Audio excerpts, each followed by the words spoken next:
Good evening प्यारे बच्चों। Class 12th mathematics में जैसा कि आप जानते हैं कि इस समय हम लोग इन्वर्स ट्रिग्नोमेट्रिकल फंक्शंस कर रहे हैं। प्रतिलोम त्रिकोणमितीय फलन। प्रतिलोम त्रिकोणमितीय फलन में पिछली क्लास तक हम लोगों ने ये पढ़ा कि क्योंकि हम इन्वर्स ट्रिग्नोमेट्रिकल फंक्शंस पढ़ना चाहते हैं, त्रिकोणमितीय जो फलन होते हैं उनके व्युत्क्रम समझना चाहते हैं, व्युत्क्रमों को पढ़ना चाहते हैं। तो लास्ट क्लास में हमने कई सारी बातें सीखी, जैसे सबसे पहले सीखा कि फंक्शन क्या होता है, फिर हमने समझा कि त्रिकोणमितीय फलन किसको बोलते हैं, और फिर बात ये आई कि अगर आप किसी भी फलन का इन्वर्स निकालना चाहते हैं, उसका व्युत्क्रम ज्ञात करना चाहते हैं, तो बहुत ज़रूरी है कि वो फलन व्युत्क्रमणीय होना चाहिए। अब फलन, कौन सा फलन व्युत्क्रमणीय होता है, उसके लिए मैंने एक शर्त भी बताई आपको कि जो फलन बाइजेक्टिव फंक्शंस होते हैं, यानी कि जो एकाएकी और आच्छादक फलन होते हैं, वो बाइजेक्टिव कहलाते हैं, और केवल उन्हीं फंक्शंस का हम इन्वर्स निकाल सकते हैं। तो अब देखना ये है कि क्योंकि हम तो इस चैप्टर में ट्रिग्नोमेट्रिकल फंक्शंस के इन्वर्स की बात कर रहे हैं। अब बात ये आती है कि ट्रिग्नोमेट्रिकल फंक्शंस के इन्वर्स की बात तो कर रहे हैं, लेकिन सबसे पहले ये जानना बेहद ज़रूरी हो जाता है कि क्या जो ट्रिग्नोमेट्रिकल फंक्शंस हैं ये इन्वर्टिबल हैं, क्या ये व्युत्क्रमणीय हैं। क्योंकि अगर ये व्युत्क्रमणीय हैं तो ही हम इनके इन्वर्स तक जा सकते हैं, तो ही हम इनका इन्वर्स ज्ञात कर सकते हैं। अदरवाइज अगर ट्रिग्नोमेट्रिकल फंक्शंस इन्वर्टिबल नहीं है तो हम इनके इन्वर्स को ज्ञात नहीं कर सकेंगे, हम इनके व्युत्क्रम को नहीं समझ सकेंगे, ना उसको हम फाइंड आउट कर सकते हैं। तो आज का हमारा जो स्टडी है वो इसी पर है कि क्या त्रिकोणमितीय फलन वाकई में इन्वर्टिबल है, और इन्वर्टिबल होने के लिए जैसे कि मैं पहले भी आपको बता चुका हूँ कि उसमें दो प्रॉपर्टीज़ का होना ज़रूरी है। फंक्शन एक तो एकाएकी होना चाहिए, दूसरा फंक्शन को आच्छादक होना चाहिए। तो देखना यह है कि क्या त्रिकोणमितीय फलन एकाएकी और आच्छादक है, और उससे भी पहले एकाएकी फलन और आच्छादक फलन क्या होता है उसके बारे में मैं आपको समझाना चाहूँगा। तो देखिए, और फिर हम लोग ये चेक करेंगे कि क्या जो ट्रिग्नोमेट्रिकल फंक्शन हैं, sine function, cos function, tan function, cot function, sec function और कॉसेक फंक्शन, क्या वाकई में ये 1/1 है, क्या ये वाकई में बाइजेक्टिव है। ठीक है, तो सबसे पहले आज मैं आपको बताना चाहूँगा कि एकाएकी और आच्छादक फलन किसको कहा जाता है। ठीक है, तो चलिए देखिए, सबसे पहले एकाएकी फलन को देख लेते हैं। फलन, एकाएकी फलन किसको कहते हैं। एक्चुअली वैसे आप फलन में इसको पढ़ चुके हैं, पर फिर भी मैं इसको रिवाइज करा देता हूँ। एकाएकी फलन जिसको हम 1/1 फंक्शन भी कहते हैं, अंग्रेजी में इसी को 1/1 फंक्शन भी कहा जाता है बेटा, और इसी को अंग्रेजी में इंजेक्टिव फंक्शन भी कहा जाता है, इंजेक्टिव फंक्शन। ठीक है, मैं इस पर ज़्यादा डिटेल नहीं करूँगा क्योंकि ये टॉपिक आपके फंक्शन का है, तो वहाँ पर आपने इसको पढ़ा हुआ है, इसलिए इस पर मैं ज़्यादा वक्त ख़राब नहीं करूँगा, इस पर मैं ज़्यादा वक्त बिताऊँगा नहीं। मैं सिर्फ आपको जल्दी से बता देता हूँ कि कौन सा फलन 1/1 फंक्शन होता है। तो वो फलन 1/1 फंक्शन होते हैं जिनके डोमेन में उपस्थित प्रत्येक अवयव के लिए को डोमेन में केवल एक प्रतिबिंब होता है। डोमेन में जितने अवयव होते हैं सभी अवयवों के लिए को डोमेन में अलग अलग प्रतिबिंब होता है। ठीक है, डोमेन में उपस्थित प्रत्येक अवयव के लिए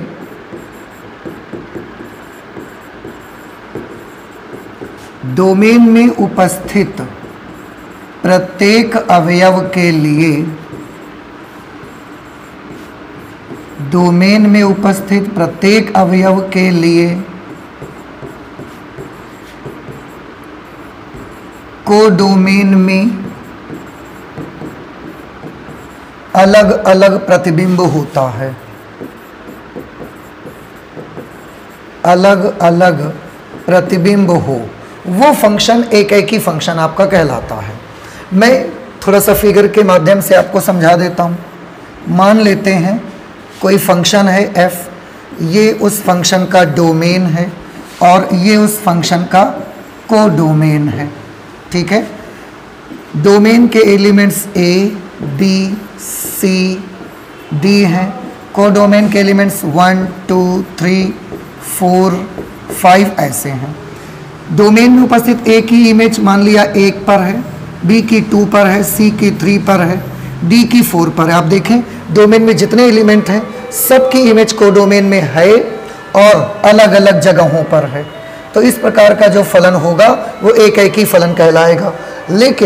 लेकिन अगर कहीं ऐसा हो गया, ये 1 1 फंक्शन है, लेकिन अगर कहीं ऐसा हो गया कि इधर डोमेन में ए बी सी एलिमेंट, यहाँ 1 2 3, डोमेन के एलिमेंट ए की इमेज 2 पर, बी की इमेज भी 2 पर आ गई, अगर ऐसा हो गया कहीं कि डोमेन के 2 अवयवों की इमेज एक पॉइंट पर आ गई, तो फिर ये एक ही नहीं रहेगा, ये बहु एक बन जाएगा, ये बहु एक बन जाएगा। तो ये डिफरेंस है जो मैंने आपको बता दिया। ये कौन सा फंक्शन है? ये 1 1 फंक्शन का है।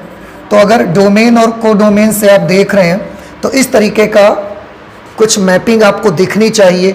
डोमेन के हर अवयव के लिए कोडोमेन में अलग अलग इमेज आनी चाहिए। अगर डोमेन के एक से ज़्यादा अवयवों की इमेज एक जगह पर आ गई तो ये 1 1 नहीं रहेगा। ठीक, एक तो ये तरीका है 1 1 को पहचानने का। 1 1 को रिकॉग्नाइज करने का एक तरीका और मैं बता देता हूँ आपको। अगर आप ग्राफ से जाना चाहते हैं, you can go via graph. 1 1 को आप ग्राफ से भी पहचान सकते हैं। अगर आप ग्राफ बनाइए उसका कोऑर्डिनेट एक्सेस पर, उसके बाद एक्स अक्ष के समांतर एक लाइन खींचिए parallel to X axis. X axis समझते हैं ना, एक्स एक्सिस और वाई एक्सिस कोऑर्डिनेट ज्योमेट्री में। तो कोऑर्डिनेट ज्योमेट्री में एक्स एक्सिस के समांतर पहले ग्राफ बनाइए और फिर एक्स अक्ष के समांतर एक रेखा खींचिए। अगर एक्स अक्ष के समांतर खींची गई रेखा ने कर्व को एक जगह पर काटा तो वो 1 1, और अगर एक से अधिक जगह पर काट दिया तो फिर वो 1 1 नहीं होगा, वो मैनी 1 हो जाएगा, वो बहु एक हो जाएगा। सो बाई ग्राफ भी हमको उसे समझने का एक तरीका है हमारे पास। मैंने क्या बताया, आप कोऑर्डिनेट एक्सिस पर निर्देशांक तल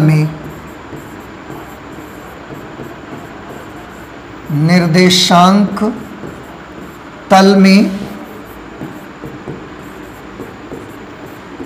उस फलन का ग्राफ बनाकर, किस फलन का ग्राफ, जिसको आपको मालूम करना है कि वो 1 1 है या नहीं है, निर्देशांक तल में उस फलन का ग्राफ बनाकर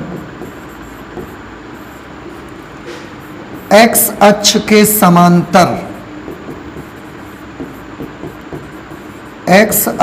समांतर एक रेखा खींचिए। ठीक, यदि यह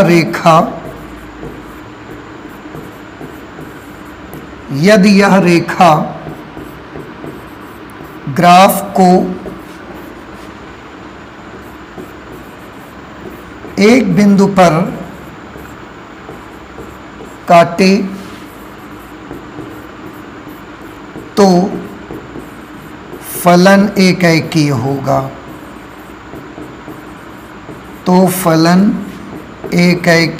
होगा।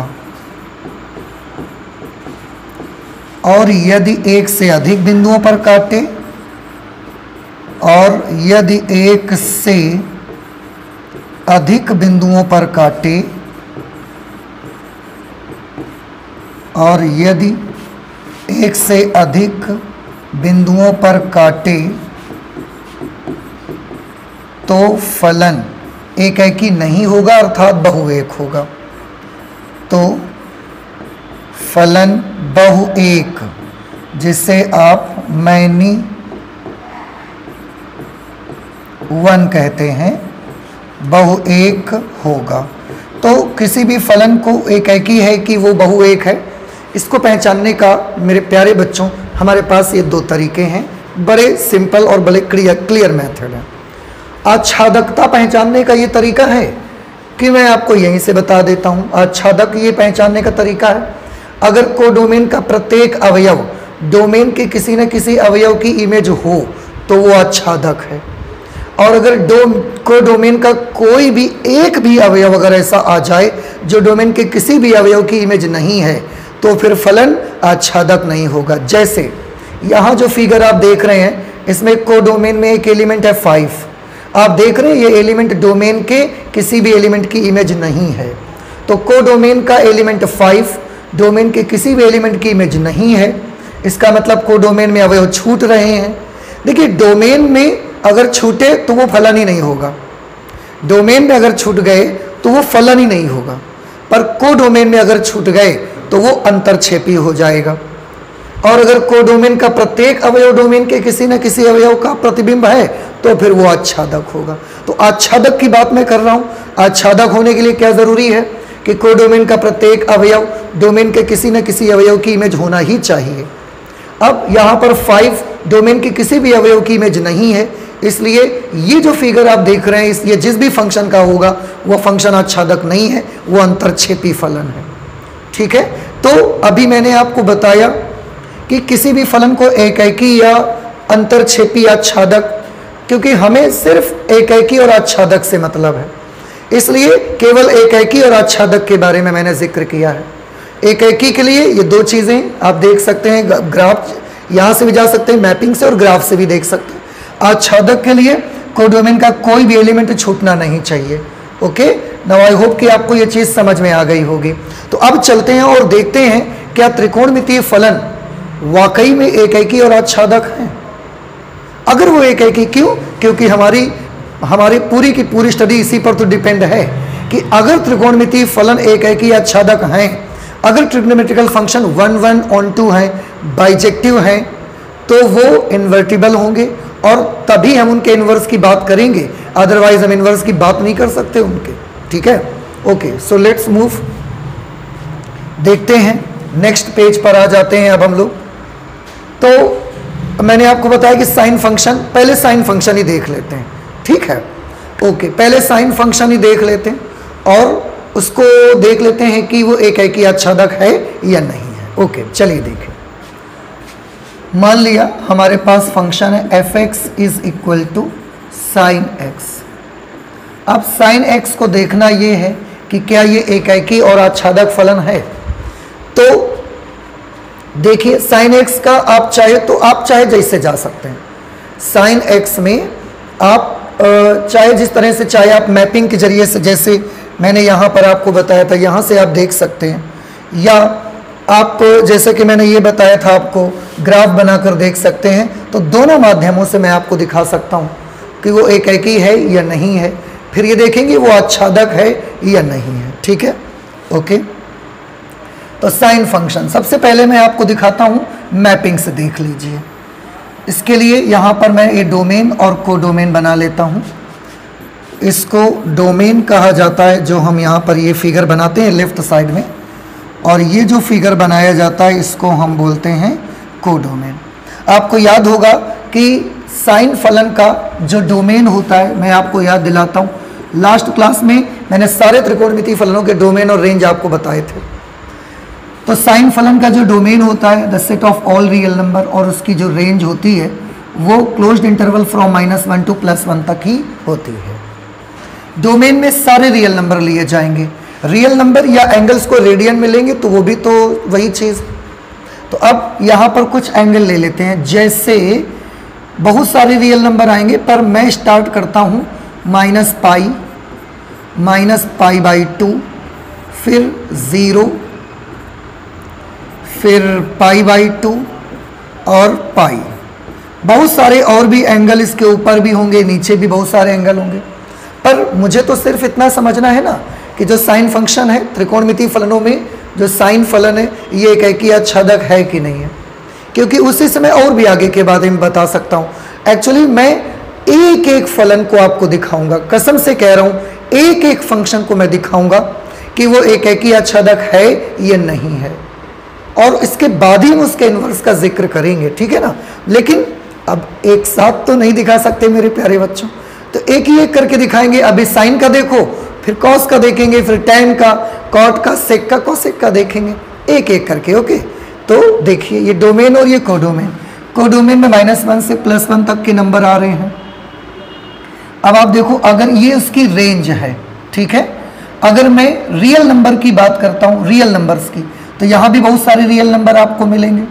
जैसे यहाँ रियल नंबर मिलेंगे -3, -2, -1, 0, इसको 1, 2, 3, 4, और क्योंकि रियल नंबर है ना, तो आप बीच बीच में यहाँ पर कुछ पॉइंट वाले नंबर भी ले लीजिए, ताकि थोड़ा सा फील आने लगे कि नहीं आपने रियल नंबर्स लिए हैं।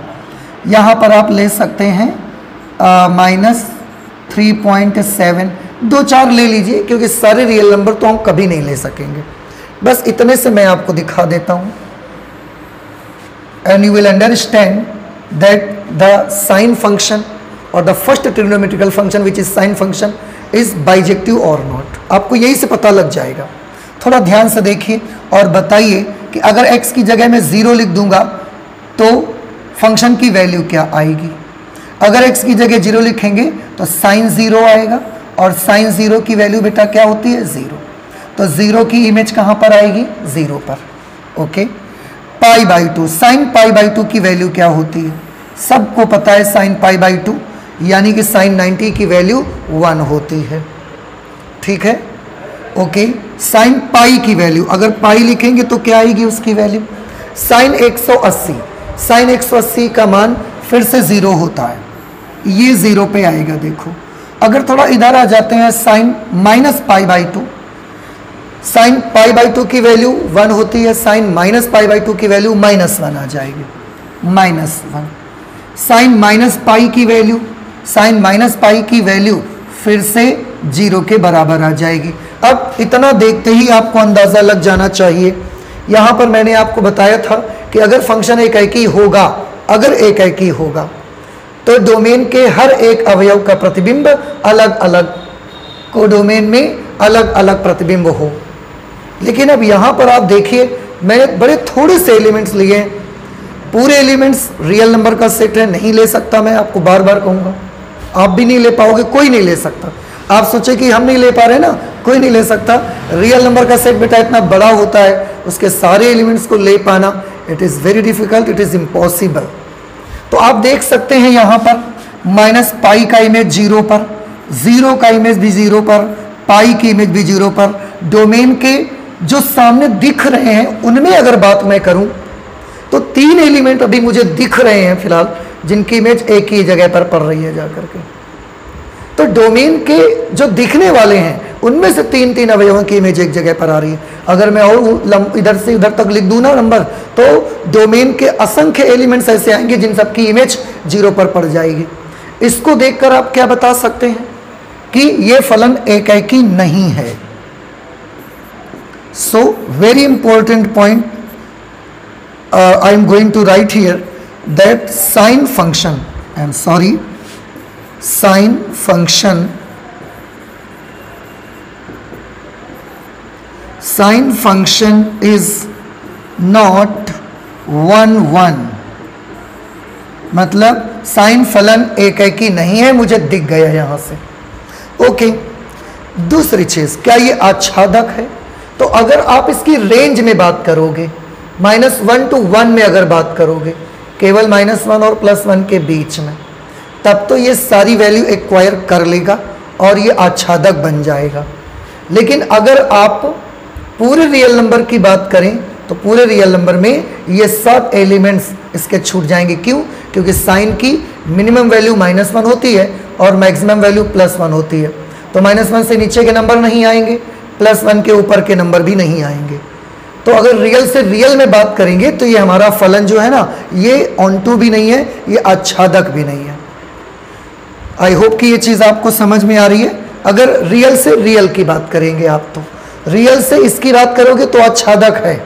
क्यों? क्योंकि इस दरमियान के सारे नंबर ये एक्वायर कर लेगा, सब नंबर किसी न किसी के इमेज बन जाएंगे, पर इसके ऊपर के सारे नंबर छूट जाएंगे, इसके नीचे के सारे नंबर छूट जाएंगे। तो जब बहुत सारे एलिमेंट छूट जाएंगे तो फलन अंतरक्षेपी हो जाएगा, आच्छादक नहीं होगा। ठीक है। तो ये हमने देखा कि फलन 1 1 नहीं है। अब देखिए बाइजेक्टिव होने की शर्त ये थी कि उसको 1 1 भी होना चाहिए और ऑन टू भी होना चाहिए। जब यहां पर हम देखा कि ये तो 1 1 ही नहीं है, तो आपको क्या लगता है क्या ये बाइजेक्टिव होगा? What is the condition for a function being bijective? अगर कोई फंक्शन बाइजेक्टिव है तो उसको 1 1 भी होना चाहिए, ऑन टू भी होना चाहिए। अब ये 1 1 है नहीं, अब ये अगर इस रेंज में ऑन टू हो भी गया तो क्या ये बाइजेक्टिव हो पाएगा? आंसर इज नो, ये बाइजेक्टिव नहीं हो सकता। Again we are going to write down the very most important point that sine function is not bijective. Sine function is not bijective. Okay, जो साइन फंक्शन है ये bijective नहीं है। देखिए ये मैंने यहां लिख दिया। अब आप अगर ये चाहते हैं, अभी तो मैंने मैपिंग से दिखाया है, अगर आप चाहेंगे मैं ग्राफ से भी आपको ये चीज़ दिखा सकता हूँ, आप देख लीजिए, ताकि आपको हर एक पहलू देखिए। इनवर्स ट्रिग्नोमेट्रिकल फंक्शन है, अगर मैं चाहूँ तो डायरेक्टली जैसा बुक में लिखा है ना, जैसा डायरेक्टली दूसरे लोग बताते रहते हैं ना, मैं भी वैसे ही आपको बता सकता हूँ। सीधे सीधे मैं फॉर्मूला लिखा दूंगा और एक्सरसाइज पर आ जाऊंगा, लेकिन नहीं, मैं ऐसा नहीं करूँगा, क्योंकि मैं चाहता हूँ कि आप हर एक चैप्टर का हर एक टॉपिक ना गहराई से सीखें, इसलिए मैं ऐसे आपको बता रहा हूँ। अभी आप देखो ये मैपिंग से मैंने बताया। अब आप चाहें तो मैं इसको ग्राफ से भी दिखा सकता हूँ। आप देखिए मैं इसको ग्राफ से आपको दिखाता हूँ।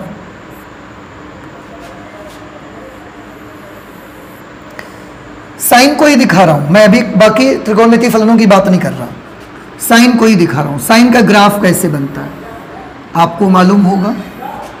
इधर की तरफ ये एक्स एक्सिस, इधर ये एक्स डैश, ये वाई और ये वाई डैश। ये मान लिया +1 को रिप्रेजेंट करता है, और ये जो यहाँ पर है ये -1 को रिप्रेजेंट करता है। ये 0 एंगल है, यहाँ पर π/2, यहाँ पर पाई, यहाँ पर 3π/2 और ये 4π/2, या हम उसको 2π भी लिख सकते हैं, ठीक है, ओके। ऐसा ही इधर निगेटिव साइड भी होगा, -π/2, यहाँ पर -π, यहाँ पर -3π/2 और यहाँ पर -2π। ऐसा ही इधर भी इन्फिनिटी तक चला जाएगा, इधर भी इन्फिनिटी तक चला जाएगा। मैं इतने से ही आपको दिखा दूंगा कि फंक्शन बाइजेक्टिव है या नहीं है। अब साइन 0 पर तो फलन की वैल्यू 0 होती है, साइन π/2 पर फंक्शन +1 होता है, sine π is again 0, sine 3π/2 is -1, sine 2π is again 0।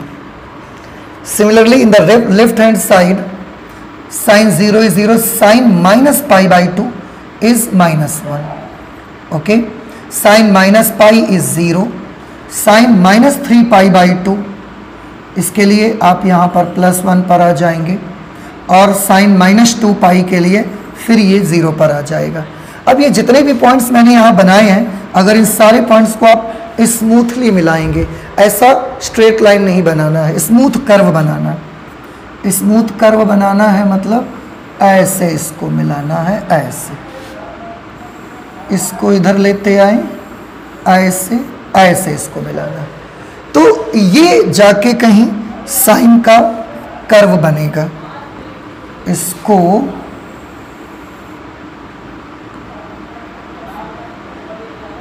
थोड़ा सा और सही से मैं बना देता हूं, जरा देखिए।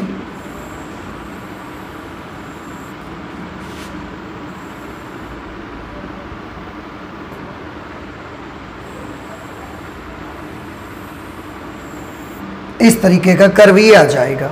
अब अगर इस तरीके का कर्व है, मैंने क्या पहचान बताई थी, कोई फंक्शन एकाएकी कब होगा, उस फलन का ग्राफ बनाकर एक्स अक्ष के समांतर रेखा खींचिए।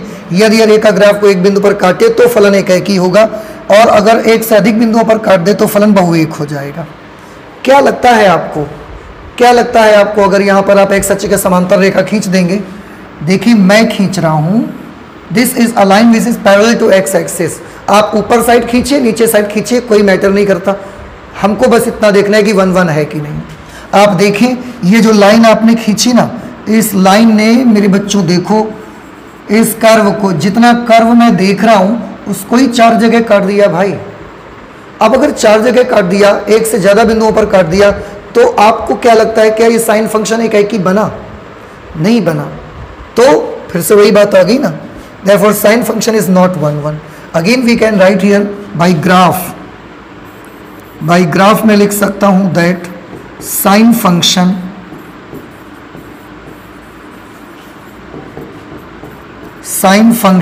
is not 1 1. ओके, अच्छा 1 1 नहीं है, एकाएकी नहीं है। अब बेटा बाइजेक्टिव होने के लिए एकाएकी भी होना चाहिए और आच्छादक भी होना चाहिए। अब ये एकाएकी तो है नहीं, और अगर आच्छादक हो भी गया बाई चांस तो क्या ये बाइजेक्टिव हो पाएगा? Answer is no. Then we can again write one more point that sine function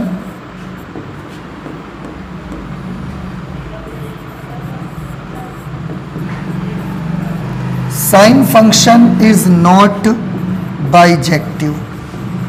जो साइन फंक्शन है वो बाइजेक्टिव नहीं है। रही बात, आप सोच रहे होंगे आच्छादक क्या ग्राफ से देख सकते हैं? बेशक बेटा, बेशक देख सकते हैं। देखो, देखिए आप जरा वाई अक्ष पे अगर आप ध्यान दीजिए तो ये ग्राफ वाई अक्ष में +1 से ऊपर नहीं जा रहा है, -1 से नीचे नहीं जा रहा है। तो अगर आप रियल से रियल पर देखने जाएं, साइन फंक्शन को रियल से रियल पर अगर देखेंगे तो ये आच्छादक नहीं है, क्योंकि 1 से ऊपर वाले बहुत सारे एलिमेंट छूटे जा रहे हैं, कोई एलिमेंट इसकी इमेज ही नहीं है, और -1 से नीचे के भी बहुत सारे एलिमेंट छूट गए, कोई इसकी इमेज नहीं है। तो R में ये आच्छादक नहीं है। हाँ, R2 ये अगर इंटरवल लिखते हैं तो ये आच्छादक हो जाएगा। पर अब मैं समझ गया हूं कि साइन फंक्शन बाइजेक्टिव नहीं हो सकता। Sign function is not bijective.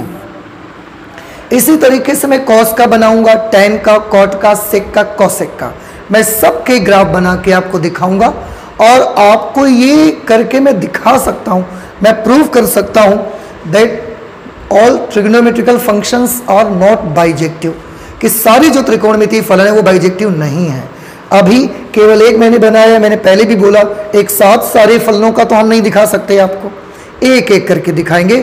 थोड़ा सा पेशेंस रखिए आप, मैं एक एक फलन का आपको करके दिखा दूंगा। अब बात ही आती है, मुद्दे की बात पर आते हैं कि हम तो लगातार बात कर रहे हैं कि जो फंक्शन बाइजेक्टिव होगा वो इन्वर्टिबल होगा और उसका इन्वर्स निकाल सकेंगे। अब यहां देख रहे हैं साइन फंक्शन बाइजेक्टिव नहीं है, साइन फंक्शन बाइजेक्टिव नहीं है बेटा। अगर ये बाइजेक्टिव नहीं है तो साइन फंक्शन इन्वर्टिबल भी नहीं है, समझ आया?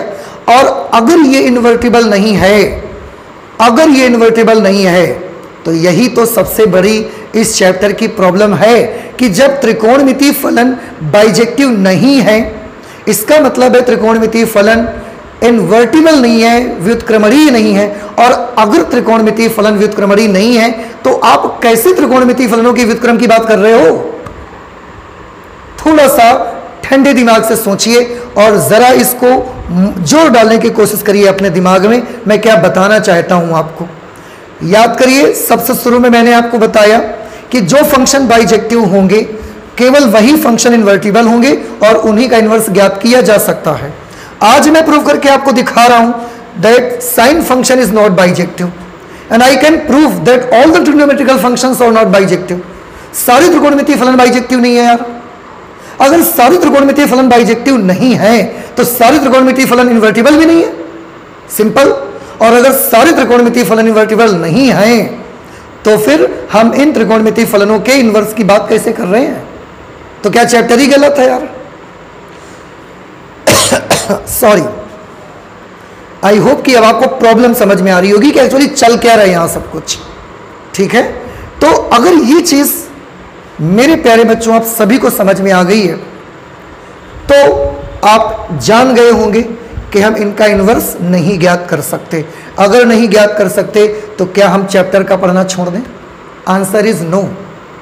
देखिए यही तो बड़ी बात है कि इन्वर्स ज्ञात नहीं कर सकते, पर फिर भी हम ऐसी तिकड़म लगाएंगे कि हम इनके इन्वर्स तक पहुंचेंगे। अब आप सोचोगे अब आप कौन सी तिकड़म लगा दोगे? बड़ा सिंपल है, हम सबसे पहले इन्हें बाइजेक्टिव बनाएंगे। इनको क्या बनाएंगे प्यारे बच्चों? बाइजेक्टिव बनाएंगे, 1-1 बनाएंगे उसको, और उसके बाद तो इन्वर्स पढ़ सकते हैं हम उसका। बाइजेक्टिव नहीं है तो इन्वर्स नहीं पढ़ सकते, लेकिन अगर बाइजेक्टिव है तब तो इन्वर्स पढ़ेंगे ना। तो मैं करके दिखाऊंगा, बाइजेक्टिव उसको बनाऊंगा और उसके बाद हम उसका इन्वर्स पढ़ेंगे। ठीक है, आई होप कि यहां तक सारा कुछ क्लियर है। अब चलते हैं किसी भी फलन को या त्रिकोणमितीय फलन में साइन फलन को कैसे इन्वर्टिबल बनाएंगे, चलिए देख लेते हैं। अब यहां पर मैं एक चीज लेना चाहूंगा सबसे पहले कि ठीक है इन्वर्टिबल नहीं है या है, जैसा भी है, अगर है तो उसका इन्वर्स ज्ञात कैसे करना है। थोड़ा सा मैं याद दिलाता हूं, आप भी थोड़ा सा ध्यान कीजिए। अगर एक फलन हमारे पास f है जो x से y में एक फलन है, और इस तरह से कि fx is equal to y है, और f जो फलन है वो बाइजेक्टिव है, function f is bijective. Okay, एक फंक्शन है from x to y, fx is equal to y, f is bijective. अगर f बाइजेक्टिव है तो एक ऐसे फलन का एग्जिस्टेंस हो सकता है, देयरफॉर एक ऐसे फलन, एक ऐसे फलन g का अस्तित्व अवश्य होगा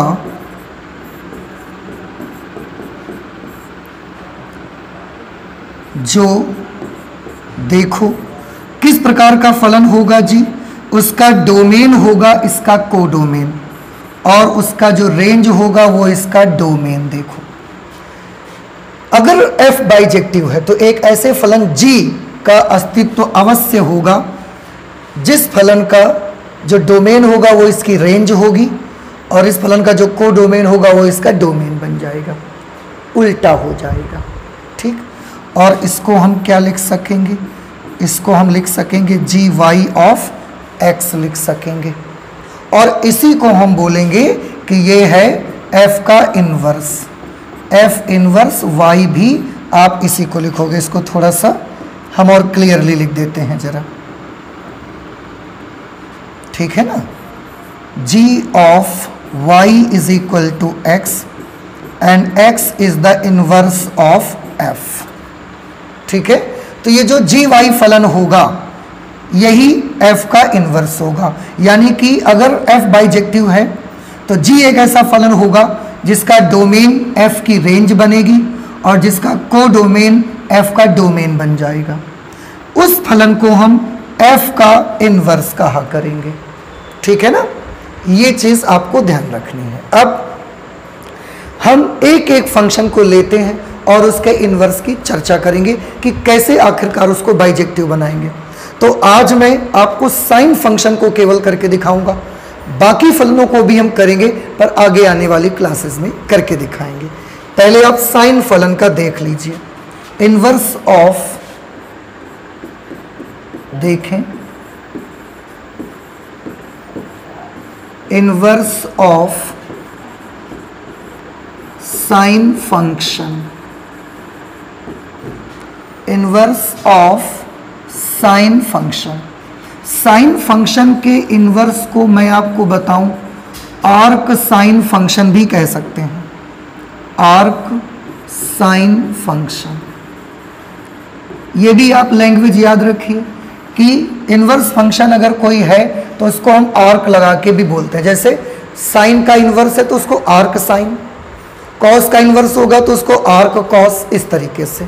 ठीक, इसका इन्वर्स देखेंगे तो सबसे पहले मैं फिगर बनाता हूँ, आप देखिए फिगर बना देता हूँ मैं। अभी जैसा मैंने बनाया था वही फिगर यहाँ फिर बनाऊंगा। ये देखिए ये मैंने x एक्सिस मान लिया, इधर x डैश, यहाँ बीचों बीच एक लाइन ले लेते हैं y और ये y डैश, यहाँ पर 0, इधर बढ़ेंगे π/2, फिर और थोड़ा तो पाई, यहाँ पर 3π/2, और थोड़ा जाएंगे तो 2π, फिर यहाँ पर आएंगे तो 5π/2। ऐसा करते करते हम इन्फिनिटी तक जा सकते हैं। Similarly in the left hand side it will be -π/2, थोड़ा सा और गैप कर लेते हैं, -π, -3π/2, -2π एंड -5π/2, और इसी तरीके से इस पे आगे बढ़ते हुए जाया जा सकता है।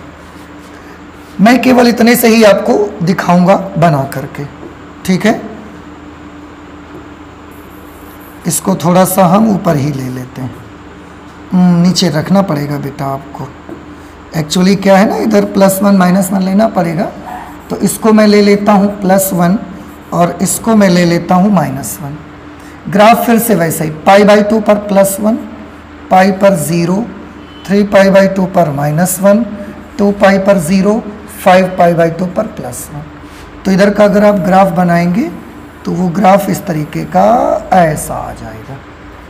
इसी तरह से अगर इधर का आप ग्राफ बनाने जाते हैं तो -π/2 पर -1, यहाँ पर 0, यहाँ पर +1, this is again 0 and this is -1।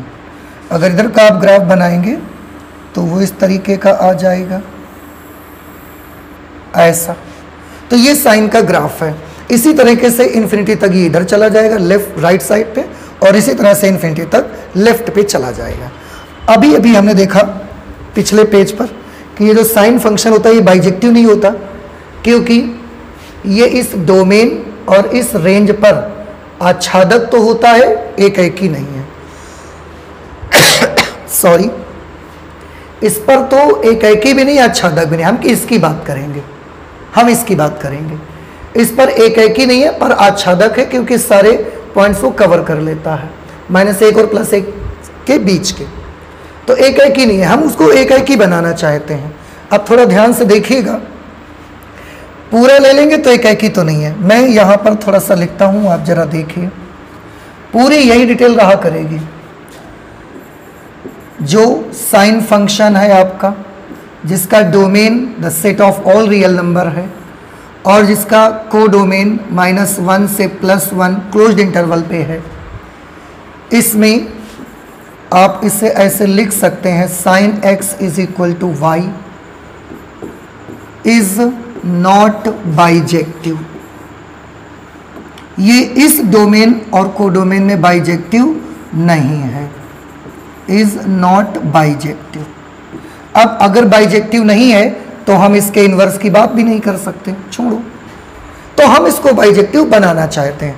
मैंने क्या बताया, अगर हम इस डोमेन और इस कोडोमेन की बात करें तो इसमें आच्छादक है, क्योंकि -1 से लेकर आप देखो -1 से लेकर +1 तक की सारी वैल्यूज में हमको ये मिल जाती है, सारी वैल्यूज में हमें ये ग्राफ मिल जाता है। इसके ऊपर नहीं मिलता, इसके नीचे, पर हम केवल इतने की बात कर रहे हैं।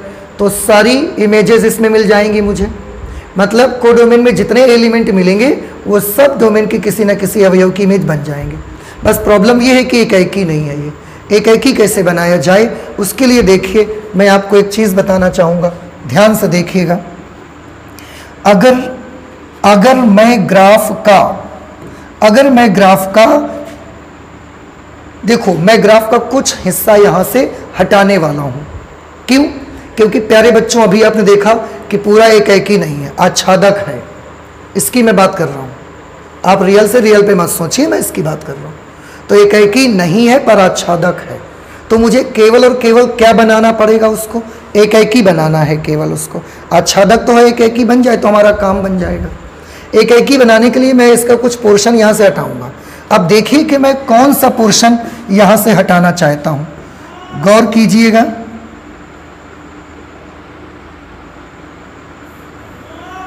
ये पोर्शन, और इधर से ये वाला पोर्शन हटाना चाहते हैं। ये वाला। तो अब आप क्या करेंगे, आप एक काम करेंगे कि आप इधर का ग्राफ भूल जाइए, इधर का भी ग्राफ भूल जाइए आप। अब ग्राफ केवल आप याद करिए, बस इतना सा ग्राफ, साइन का इतना सा ग्राफ, ये दिखा आपको,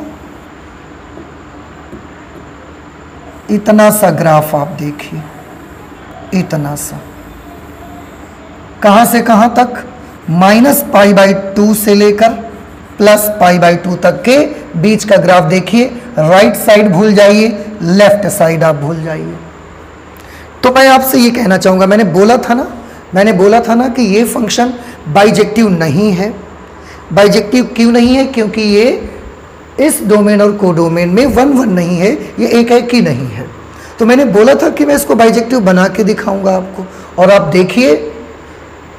देखिए मैंने इसको बाइजेक्टिव कर दिया, यानी कि मैंने एक ही बना दिया है। तो हम पूरा पार्ट नहीं ले रहे हैं, ना इधर का छोड़े दे रहे हैं, इधर का भी हम छोड़े दे रहे हैं, हम सिर्फ इतना हिस्सा ले रहे हैं जो कि -90 से या -π/2 से +π/2 के बीच का पोर्शन है। केवल इतनी दूर तक आप फलन को देखिए और आप पाएंगे कि आपका फंक्शन एक ही हो गया है। कैसे? एक ही के लिए मैंने क्या रूल बताया था, एक्स अक्ष के समांतर रेखा खींचिए, अगर वो ग्राफ को एक जगह पर काटे तो एक ही। देख लीजिए, ये लाइन खींचिए एक्स अक्ष के, कितनी लाइनें आप एक्स अक्ष के समांतर खींचेंगे? आप जितनी भी लाइनें एक्स अक्ष के समांतर खींच लीजिए, ग्राफ को एक ही जगह काटेंगी। वो समझ में आया? अब अगर वो ग्राफ को एक ही जगह काटेंगी, इसका मतलब हमारा फलन एक ही हो गया। तो हमारा फलन रियल नंबर से इस कोडोमेन के लिए, इस रेंज के लिए एक ही नहीं था। लेकिन अगर मैं देखूंगा तो मेरा फंक्शन -π/2 से +π/2 तक के बीच में एक ही बन चुका है। अगर पूरा लोगे तो एक ही नहीं है मेरे प्यारे बच्चों। मैं फिर से आपको बता दूं, केवल हम इतना सा पार्ट लेना चाहते हैं, बस इतना सा हिस्सा लेना चाहते हैं, और इतने से हिस्से में देखो, जब भी आप एक्स अक्ष के समांतर रेखा खींचोगे, वो रेखा ग्राफ को केवल एक जगह ही काटेगी। तो ये एक ही बन गया। अब इसको मैं कैसे लिख सकता हूं? देखिए, अभी जो हमारा साइन फलन था वो r से यहां तक sin x = y is not bijective, वो बाइजेक्टिव नहीं था। पर क्या मैं ये कह सकता हूं that sine function from where to where, पूरे में नहीं लेना है, केवल -π/2 से +π/2 की बात करिए। क्लोज्ड इंटरवल -π/2 से +π/2 की अगर बात करिए यहाँ से, और क्लोज्ड इंटरवल -1 to 1 की बात करें, तो इस डोमेन और इस रेंज के लिए फलन बाइजेक्टिव नहीं था, क्योंकि एक ही नहीं था। पर इतने इस डोमेन और इस रेंज के लिए तो हमारा फलन बाइजेक्टिव हो गया है। देखो, इस डोमेन और इस रेंज के लिए हमारा फलन -π/2 से +π/2 के बीच ये बाइजेक्टिव हो गया है। ठीक है, तो हम लिख सकते हैं इस डोमेन और इस रेंज के लिए sin x = y is bijective. अब ये बाइजेक्टिव हो गया। और देखो, मैंने बोला था ना कि मैं फंक्शन को बाइजेक्टिव बना के दिखाऊंगा, मैंने बाइजेक्टिव बना दिया। आप सोच रहे होगे लेकिन उसके लिए सर इधर का पोर्शन इधर का पोर्शन छोड़ देंगे तो क्या कर सकते हैं प्यारे बच्चों? उसको ले रहे थे तो हमारा काम भी तो नहीं बन रहा था, इन्वर्स नहीं निकाल पा रहे थे ना, तो छोड़ना पड़ेगा, छोड़ दीजिए, कोई प्रॉब्लम नहीं है यार। हाँ, आप ये जरूर सोच सकते हो ये जरूर सोच सकते हो कि सर आपने बड़े प्यार से हमको बेवकूफ़ बना दिया। अगर मैं ये वाला पोर्शन रख लेता, अगर मैं ये वाला पोर्शन रख लेता, तो क्या ये बाइजेक्टिव नहीं होता? बेशक मेरे प्यारे बच्चों, अगर आप ये सोच रहे हैं तो आप बिल्कुल सही सोच रहे हैं, आप बिल्कुल सही सोच रहे हैं। यही चीज तो यहां है। अगर ये वाला पोर्शन ले लेते 3π/2 से 5π/2 तो भी फंक्शन बाइजेक्टिव है। -5π/2 से -3π/2 तो भी बाइजेक्टिव है। ऐसा ही लेफ्ट में चले जाइए, ऐसे राइट में चले जाइए, न जाने कितने टुकड़ों में आप अपना फलन बाइजेक्टिव बना सकते हो। तो फिर अब आप सबके मन में क्वेश्चन उमड़ा होगा कि जब लेफ्ट और राइट में से बहुत सारे टुकड़े हमको मिल जाएंगे जहां हम फलन को बाइजेक्टिव कर सकते हैं, तो यही टुकड़ा क्यों, यही वाला स्पैम क्यों, यही वाला पार्ट क्यों? ये वाला पार्ट इसलिए क्योंकि ये वाला पार्ट इनवर्स ट्रिग्नोमेट्रिकल फंक्शन में ओवरऑल फॉलो किया जाता है, हम ही नहीं कर रहे हैं ये वाला टुकड़ा, इसलिए क्योंकि ये ओवरऑल फॉलो किया जाता है, इसलिए हम भी उसको ही आपको बताते हैं। और यही रीज़न है कि ये जो यहाँ से यहाँ तक का है ना, इसका हमने एक नाम रखा हुआ है। अभी हम बताएंगे आपको कि इसका क्या नाम रखा है। यहाँ पर आप देखें, अब बाइजेक्टिव हो गया, और अगर बाइजेक्टिव हो गया प्यारे बच्चों, तो यहाँ देखो जब फलन बाइजेक्टिव हो गया था तो एक ऐसे फलन का अस्तित्व हुआ था जो f का इनवर्स बना था। तो मैं क्या लिख सकता हूँ, और उस फलन का डोमेन इसका रेंज बनेगा, और उस फलन का कोडोमेन इसका डोमेन बन जाएगा। क्लियर? तो अगर ये फंक्शन बाइजेक्टिव हो गया है तब क्या हम ये कह सकते हैं कि अब तो हम इसका इन्वर्स ले सकते हैं ना। बाइजेक्टिव नहीं था तो इन्वर्स नहीं ले सकते थे, पर बाइजेक्टिव हो गया तब तो इन्वर्स ले सकते हैं। तो अब हम इसका इन्वर्स ले सकते हैं, तब इसको इन्वर्स, अब इसका इन्वर्स हम ले सकते हैं साइन का। अभी नहीं ले सकते थे, फलन f था, f का इन्वर्स f इन्वर्स लिया गया था। फलन साइन है, साइन का इन्वर्स साइन इन्वर्स लिया जाएगा। पर इस फलन का अब डोमेन और रेंज क्या होगी, देखो अगर साइन फलन का ये डोमेन है और ये रेंज है, तो साइन इन्वर्स फंक्शन की जैसे यहाँ पर फलन f का डोमेन x था, रेंज y थी, तो उसका जो इन्वर्स आया था, इन्वर्स का डोमेन y था और रेंज x बन गई थी, उल्टा हो गया था।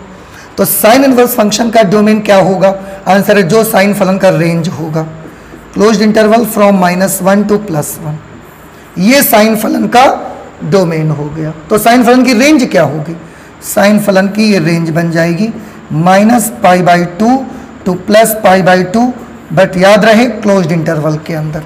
ये साइन इनवर्स फंक्शन का डोमेन हो गया और ये साइन इनवर्स फंक्शन की रेंज हो गई। और प्यारे बच्चों, मैंने बताया कि क्योंकि हमने ये टुकड़ा इसलिए लिया क्योंकि ये ओवरऑल फॉलो करते हैं सभी लोग, ओवरऑल इसको फॉलो किया जाता है शुरुआत से ही, इसलिए इसका हमने एक नाम भी रखा है। इसका हमने नाम रखा है, ये जो यहाँ पर आ रहा है, अब ये यहाँ तो इनवर्स फंक्शन की रेंज बन गया है, इसलिए मैं इसको एक अलग कलर से लिखे दे रहा हूँ कि हम इसको बोलते हैं प्रिंसिपल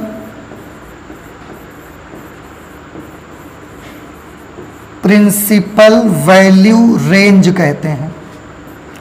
इसको बोला जाता है हिंदी में मुख्य मान परिसर। ये मुख्य मान परिसर होता है क्योंकि ये ओवरऑल फॉलो करते हैं, ठीक है ना। तो अब देखो, हमने फंक्शन को बाइजेक्टिव भी बनाया इस डोमेन और इस रेंज के लिए, और अगर बाइजेक्टिव है तो इसका इन्वर्स भी बना सकते हैं। इन्वर्स का डोमेन ये बनेगा, रेंज ये बन जाएगी। और अब हम बड़ी आसानी से लिख सकते हैं sine inverse y is equal to x।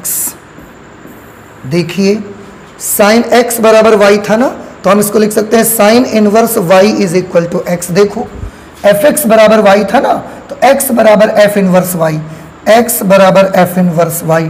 Similarly sine x is equal to y है, तो x is equal to sine inverse y। I hope कि ये चीज़ आपको समझ में आई। तो आपने देखा प्यारे बच्चों कि हमारा साइन फलन इस डोमेन और इस रेंज के लिए आच्छादक था पर एक ही नहीं था, इसलिए बाइजेक्टिव नहीं था।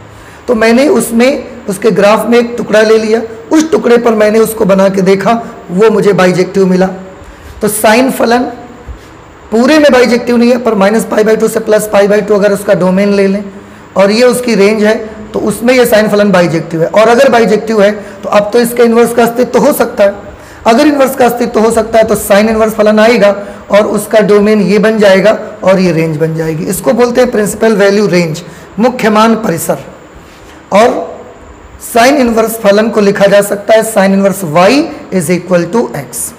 और सबसे इंपॉर्टेंट चीज़ जो यहाँ पर आपको ध्यान रखना है वो ये याद रखना है मेरे प्यारे बच्चों, साइन इन्वर्स फंक्शन का डोमेन क्या होगा और साइन इन्वर्स फंक्शन की रेंज क्या होगी। और देखो, इससे मैंने डायरेक्ट बताया नहीं है, आपको रटाया नहीं है, मैंने निकाल के दिखाया कि क्यों ऐसा हो रहा है। साइन इन्वर्स फंक्शन का डोमेन क्या होगा, साइन इन्वर्स फंक्शन का डोमेन होगा क्लोज्ड इंटरवल फ्रॉम -1 to 1। और रेंज क्या होगी प्यारे बच्चों, रेंज आएगी -π/2 से +π/2। अभी तो हमने केवल साइन फलन का निकाला है, ऐसे हम कॉस का करेंगे, टेन का, कॉट का, सेक का, कॉसेक का, सब का ऐसे निकालेंगे और एक एक चीज आपको क्लियर करेंगे कि क्यों आखिरकार उनके डोमेन रेंज बन रहे हैं। तो साइन फलनों के डोमेन रेंज तो हम पिछली क्लास में ही देख चुके थे। अब बारी आ गई है एक एक करके इनवर्स ट्रिग्नोमेट्रिकल फंक्शंस के डोमेन और रेंज को समझने की।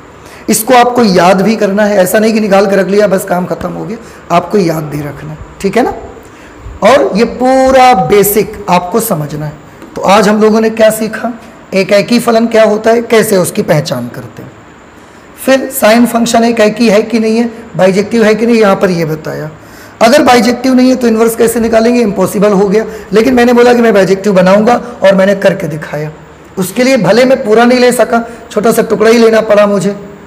ऐसे बहुत सारे टुकड़े लेफ्ट और राइट में बना सकते थे जिसमें साइन फलन बाइजेक्टिव बन जाता, पर जो ओवरऑल फॉलो किया जाता है सब जगह वही मैंने आपको बताया है और इसलिए उसका एक नाम भी रखा गया इस रेंज का, क्योंकि ये साइन इनवर्स फलन का रेंज बन जाएगा ना, इस वजह से। तो इसको ध्यान रखिएगा। और जब सब त्रिकोणमितीय फलनों का मैं इनवर्स का डोमेन और रेंज निकाल चुकूंगा ना, फिर एक फाइनल टेबल में बनाऊंगा।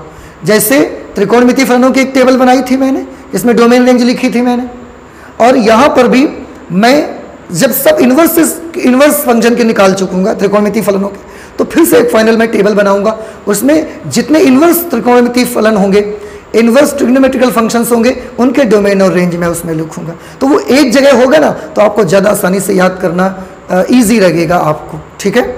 तो आई होप कि आज जो बातें आपको बताई गई वो समझ में आई। नेक्स्ट क्लास में हम कॉस, टेन, कॉट वगैरह फलनों के इनवर्स करके देखेंगे और देखेंगे कि क्या आते हैं उनके डोमेन और क्या आते हैं उनके रेंज, ठीक है। तो आई होप कि आज आपको सारी बात समझ में आई होगी। तो आज इतना ही रखते हैं मैथमेटिक्स में, चलते हैं, मिलते हैं अगली क्लास में। Thank you.